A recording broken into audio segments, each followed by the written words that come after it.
Man, what's going on? Man, things are getting real heated when it comes to Canelo Alvarez and Goldenboy and DZON. Canelo Alvarez, we all know about the lawsuit. $280 million that he wants to that he's trying to get when it pertains to those two parties. But I guess also what he's trying to do is trying to get a declaratory motion passed where he's separated from those two entities, and it's okay for other promoters to work with him without worrying about getting sued. And in my previous video, I'm pretty sure I mentioned this, that everything that is going on, every step that this guy's taken, all reeks of Al Heyman. The way all the moves that are being made right now, everything reeks of Al Heyman. So I don't know how they somehow have some kind of contact with that man, I believe, and they're showing him what to do and how to, to take the necessary steps to get out of the predicament that he's in.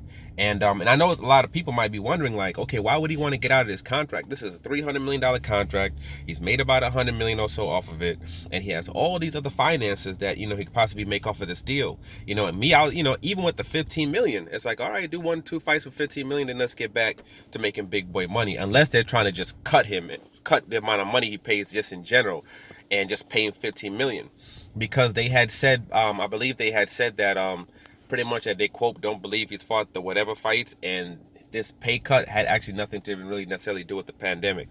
They were thinking about doing this even before that. So in a situation like that, somebody trying to cut your pay down to 15 million from 30 something million, Canelo Alvarez can go get 15 goddamn million by himself, no matter who he fights. He can fight super low tier fighters all day and make his $15 million. That's number one. The number two thing is, one of the things I've always said is that Canelo makes a lot of money, but he's getting effed up the A by by a Goldenboy, big time. Goldenboy, 93% of their revenue comes from Canelo Alvarez fights, and we know this due to the fact when Oscar De La Hoya and Goldenboy tried to sue Al Heyman, everything got to come out. You gotta let all the paper, all the information has to come out. And then so they had to open up their books, and this is one of the things that we found out. So they're taking a huge, for you to be able to run an entire organization off what you're getting from that dude's fights, you're taking a huge chunk out of that guy's fights. And you see all the executives and stuff like that at Goldenboy rocking, pushing Ferraris and all this other stuff. That's all Canelo's money. They pushing them Ferraris with. They're taking a huge chunk. How big, I don't know. I'm sure it's anywhere from 30% plus. And off a $30 million deal, you're looking at what, over $10 million that you're taking from this man. So I can understand him doing it, because the amount of money you're getting is already cut by these dudes who are trying to cut you down to 15%.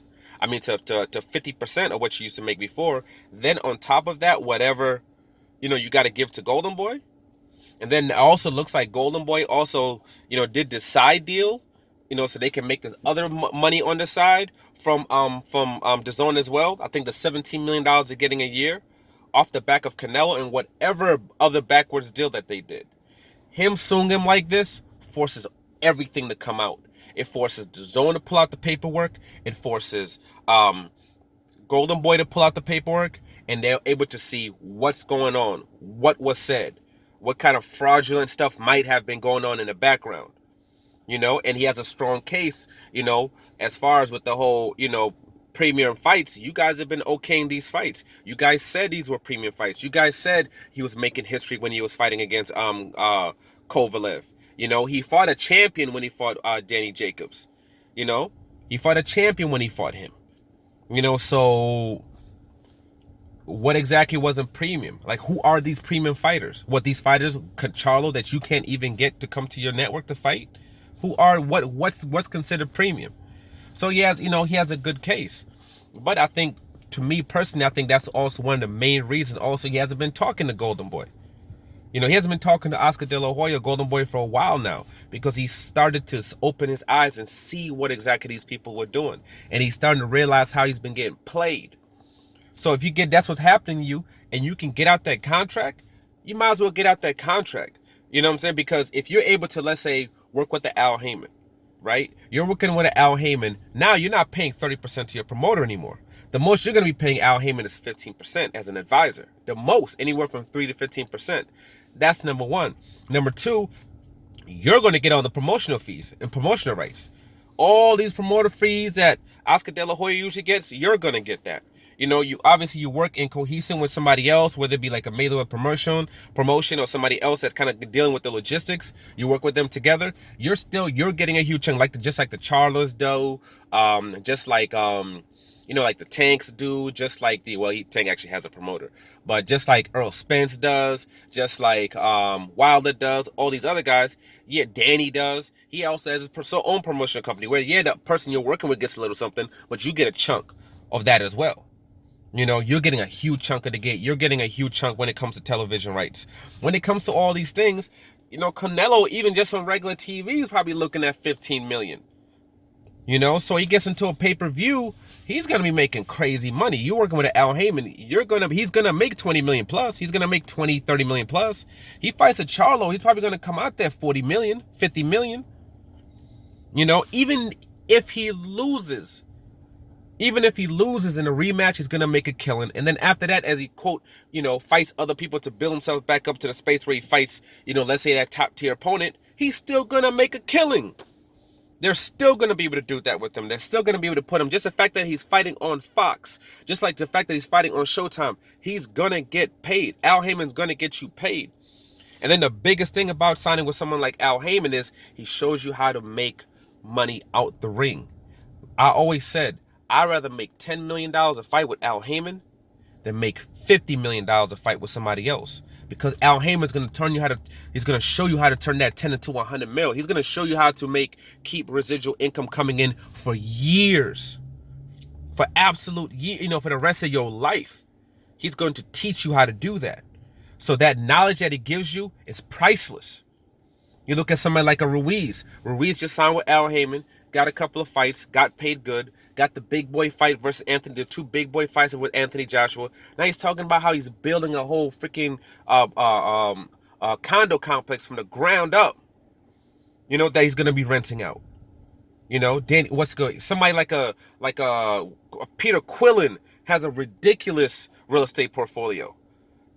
Somebody like a Ugas got his real estate portfolio, got this big huge house, pushing rates, pushing Lambos, because he's clearly not just getting paid what the hell you see as his fight check is. He shows you how to make that money. He doesn't just give you the fish. He gives you fish. He gives you a boatload of fish and teaches you how to fish on top of that. He's going to teach you how to take this fish, eat some of this, sell some of that, make money off of that, buy some boats, get a crew, send 2-3 crews out where they're bringing in fish, giving you some, and then you're pushing and you selling it and you're making money too. That's what he does. So being in a situation like that is priceless. And then the thing is that when you finally talk to him or you talk to his representatives, it opens up your eyes sometimes to what's being done to you by those that you're working with. It opens your eyes to what exactly is going on. And Canelo's eyes been opened up for a while now. That's why he hasn't been talking to De La Hoya. That's why he's been dealing with Goldenboy only through attorneys and not speaking to them directly. Because he's realized how badly has been effed over all these years. Just like Floyd realized that with Bob Arum. Just like Oscar De La Hoya realized that with Bob Arum, sued him and got out of that contract. This is the boxing version of being woke.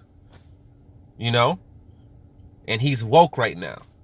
And he's trying to get out of this contract and make some bread, and be free. Be free of these people. Just like Mikey Garcia, he wanted to just be free of these people. And he put himself into a situation where that could happen. And this man is doing the same. He wants to be free. And they're like, and you know what they say? Ask Mikey. Ask Floyd Mayweather. Ask Manny. Chavez Jr., Ruiz, the list goes on and on, Jesse Vargas, the list goes on and on. You want to be free, and you want to know how to make some real bread? #call Al. Like, subscribe, share, I'm out.